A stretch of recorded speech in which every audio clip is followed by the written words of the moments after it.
now he had kind of a sad series of interviews on cable, and the whole thing made me feel sad. I mean, it's, I guess, funny in a way, but sad. It was sad. Joining us now, someone he actually mentioned, and he said if Roger Stone were in the White House giving Trump advice, he'd be up 55% approval.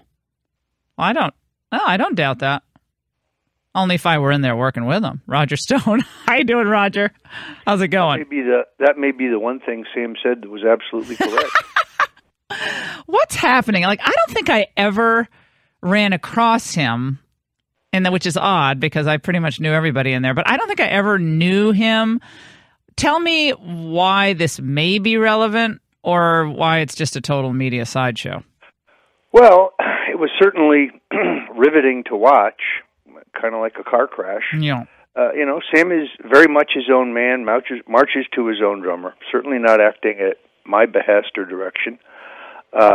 He is a brilliant writer and researcher, but he fell out with the Trump campaign. And evidently, according to what his lawyer told my attorneys, among the many, many, many questions they asked him was whether I had met with Julian Assange of WikiLeaks during the 2016 election. The answer to that, which I can give you now right here on the Laura Ingraham Show, is no. My passport, which I showed the relevant pages to the Daily Caller, shows I didn't leave the country at all during 2016, and I've never met Julian Assange. Of course, I don't buy into the deep state claim that he's a Russian asset or that WikiLeaks is a Russian front. I think he's a journalist, a courageous journalist, and I point out that nothing that he's published has been questioned in terms of its authenticity or its accuracy. So once again, an attempt to distract from the content of those devastating disclosures by creating a controversy of where they came from. I can also tell you I have no idea, I had no advance notice of the source or the content or the exact timing of those disclosures, but this seemed to offend Sam. They also asked him, I guess, many questions about Steve Bannon, Paul Manafort, Kellyanne Conway, Hope Hicks, Corey Lewandowski, and so on. So, the only thing I can imagine here is that he just was overwhelmed by this. I have no knowledge or evidence of any collusion. I don't think Sam does either. That all sounded like speculation to me. I don't know on what he bases that speculation.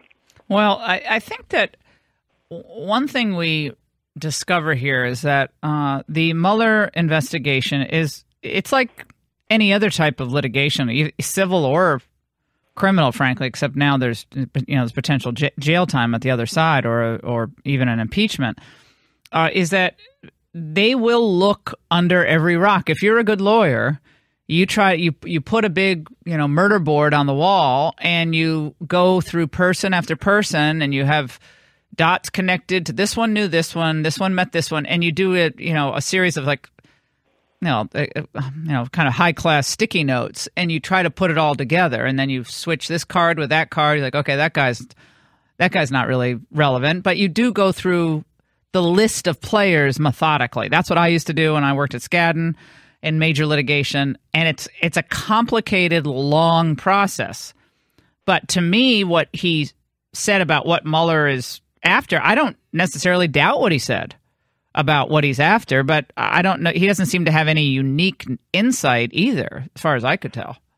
Well, I think the media emphasis on this is an attempt to distract from the fact that we now know that the FBI and the DOJ under Barack Obama used a fabricated dossier. They used fabricated evidence as the underlying legal rationale for the surveillance of the Republican candidate for president's campaign. This makes Watergate look like small potatoes.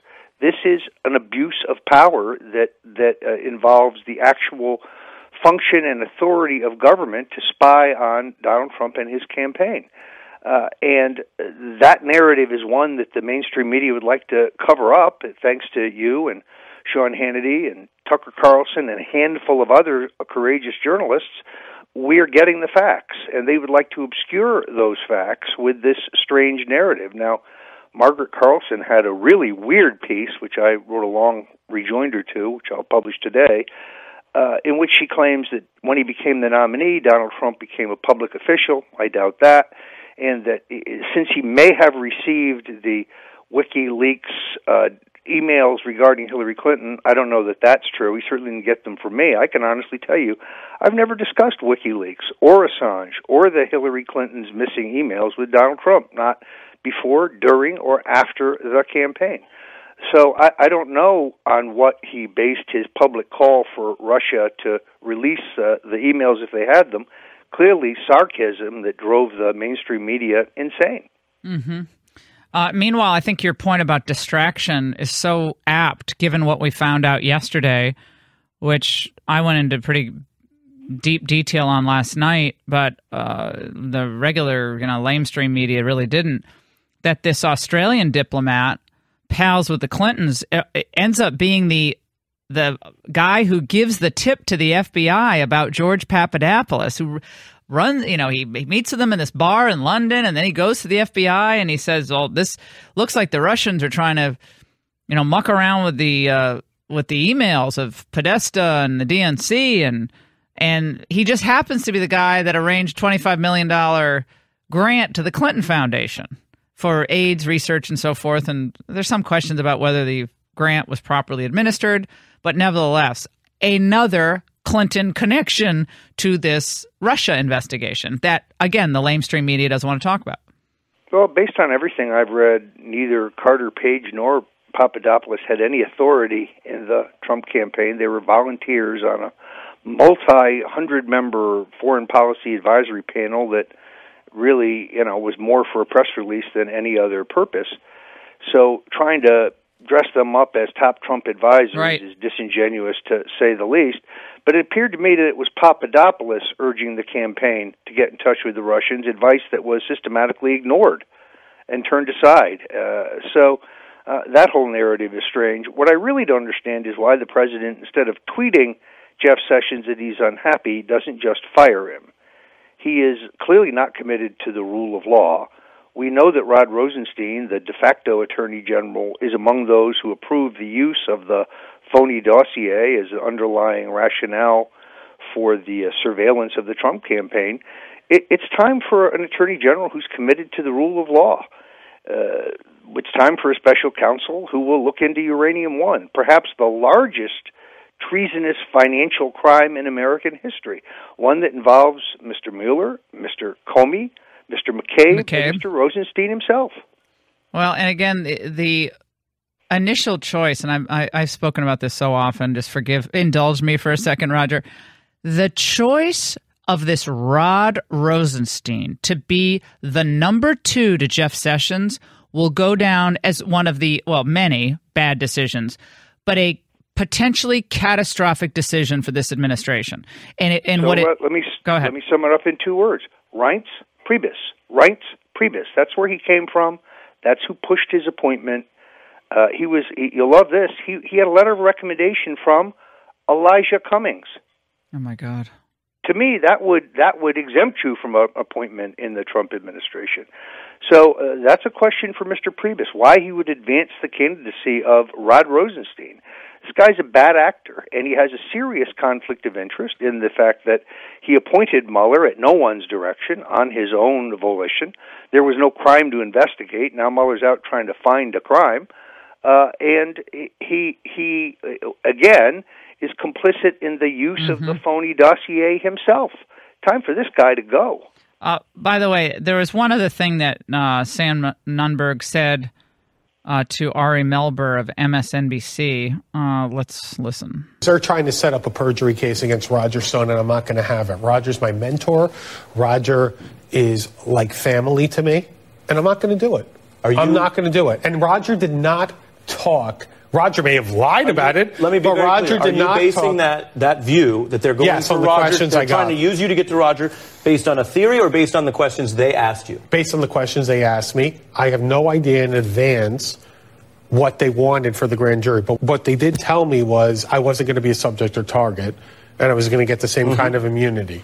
But they wanted something.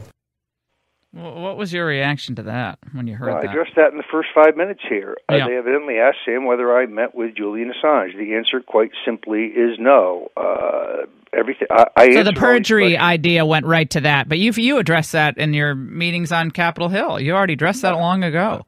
I did, and I turned over to the Right. House Intelligence Committee the rather scant exchange between myself and WikiLeaks, which exonerates me, proves that I had no advanced knowledge of the WikiLeaks disclosures. Only in this atmosphere could a text message, or in this case a direct message, which was truncated, by the way, and fabricated at the bottom, it says, when the Atlantic published at the bottom, it says, created by the Atlantic Art Department, which is kind of humorous in itself. Mm-hmm. But only in this atmosphere could a document surface that exonerates you, and the liberals in the mainstream media and their Democratic handmaiden friends say, aha. It's Kafka-esque. Roger, before we let you go, I have to get your take on the potential real sign of progress with North Korea. Donald Trump was laughed at, ridiculed, maligned. They called him crazy. He was going to blow up the world. Joe Scarborough, blowhard extraordinaire, going on and on about Trump, got to remove him from office, nukes, North Korea, Rocket Man. Now it looks like, I guess some of that might have actually borne some fruit here. We might be harvesting some fruit in North Korea because of what Donald Trump did. And meanwhile, Paul Krugman has a poorly timed op-ed today in the New York Times about the old man with nukes, meaning Trump. Yeah, this is a shrewd use of what Richard Nixon and Henry Kissinger called the madman theory, where you rattle the saber and they take you seriously, and therefore they come to the table. Unlike Barack Obama, who drew a line in the sand and then stood back helplessly while our adversary stepped over it, Donald Trump means business. And when he threatened the North Koreans, I think they got the message. It's why they're at the table. Do you think they'd be at the table if they thought he was a marshmallow? The answer is no. Roger Stone, always so great to have you on. Thank you so much for joining us today.